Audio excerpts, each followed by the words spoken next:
Hi, I'm Christy Martin, and former WBC, WBA world champion, seven-time Hall of Famer, and big fan of both Taylor and Serrano. Fantastic. Let's start with Katie Taylor. What, in your opinion, makes Katie Taylor great?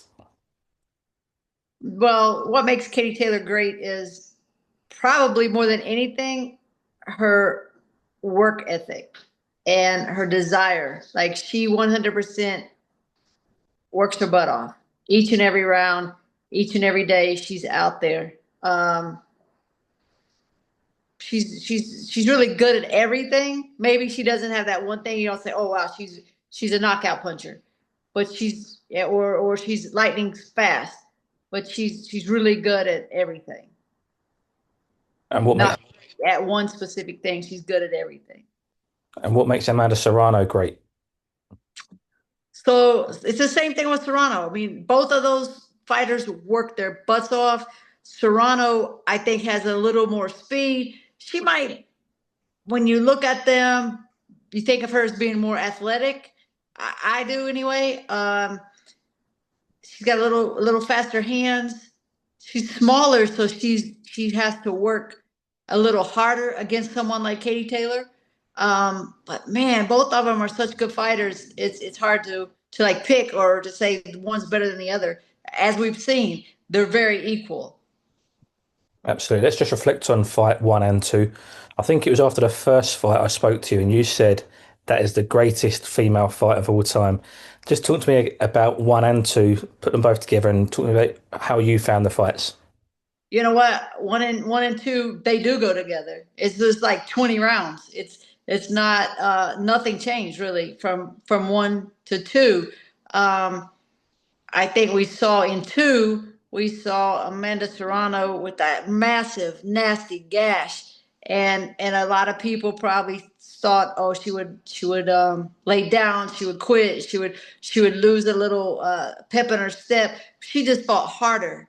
So I think both of these fighters, there's nothing that's going to deter either of them. And now we're coming down to the third fight, which may or may not be the last one. You know, who knows? I think if we match these two 100 times, we're going to get 100 wars, and the fans are going to be the winner each and every time out. Um, yeah, it's just both of them are so good and so tough, and they have so much determination. A lot of fighters through history, we talk, say, Muhammad Ali, you think Joe Frazier, Arturo Gatti, we think Mickey Ward. Trilogy fights just have something different about them. Why does this fight deserve the trilogy or more fights, as you say? Oh, it absolutely deserves a trilogy because it didn't miss a step. Like number two didn't miss a step from number one, and I don't anticipate three is going to be any different. It can't be. These two are just warriors. It can't be. It won't be a step slower.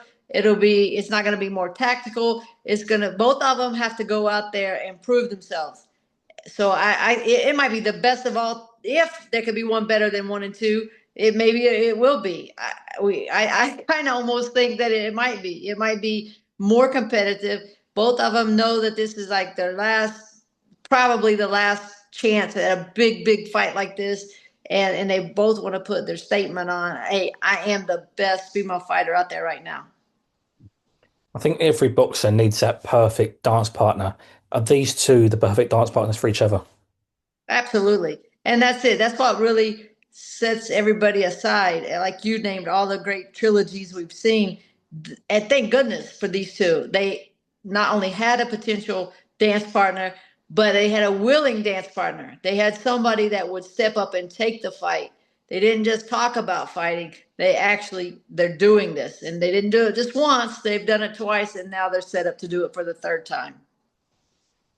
Where do these two women, in your opinion, rank in all-time female fighters? Well, I definitely, they have to be right up there at the top.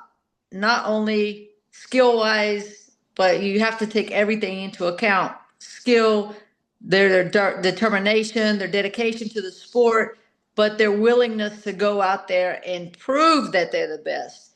That's what I think is important. And that's what is really setting them aside from maybe all other women fighters because not everybody has been willing to to put it out there, like to see if they're the best. I mean, let's look at this. Katie Taylor doesn't really have to fight Serrano again, but because she believes in herself and she's getting a nice hefty payday, she's willing to sign up and do it a third time. She doesn't really have to, but she's doing it, and I think that deserves big respect.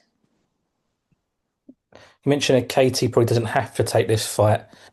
For Amanda, how much will she want to almost prove everyone that actually she's the worthy winner out of the two? I mean, really, to me, the pressure is on Amanda. Um, she's coming back home. She's fighting in the Garden. It's going to be, a lot of Puerto Rican fans are going to be there. She does have to go out and prove that, that she should have been given the decision on those first two fights. And to me, they were both close enough. They could both be draws. They could have gone one way or the other.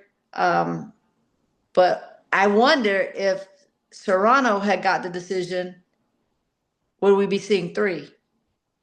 You know, um, with the promotion team that she has behind her, would they be willing to take a challenge like Katie Taylor is willing to put it out there, and her team's willing to take this big risk? I wonder if that would have gone the other way. Does that speak volumes about Katie Taylor and her legacy? Absolutely. Absolutely. I mean, not only is she a great fighter, she wants to prove it time and time again. She had a little misstep in between these fights with Amanda. And look, after you have a fight like they fought, I'm sure it's hard. And she's at the end of her career. It has to be hard to find that excitement. Even though every time you go out there, you know that you could be beaten, anything can happen. But to bring that intensity, the intensity level each time, it's difficult. So she probably, overlooked an opponent, and it wasn't Amanda Serrano. I mean, come on, she's going to be able to get up for that fight no matter how many times they fight. No, definitely. Obviously, you yourself, Christy, pioneer in women's boxing. You've obviously raised that bar, raised that profile for the women's sport. Now these two women are doing it, in Katie and Amanda. What's the biggest thing that these two women have done for women's boxing and the profile of the sport? Well, not just the two fighters, but Jake Paul giving them the platform that he gave them, um, has just elevated these two fighters' career, and by them putting on the show that they have, the fights that they've put on each and every time, it's again brought more attention to women's boxing. Much like when Don King put me on against Deirdre Gogarty, and so many people had tuned in to watch Mike Tyson. They saw our fight, and we got people at that time. We were the number one female fight, um, and we got people talking about women's boxing. And I think I told you last time we talked, when I left the Garden after the first Taylor Serrano, I called Deirdre and told her we had lost our place because they had just overtaken us as the most significant women's fight in women's boxing history. After the second fight, would you push down to third?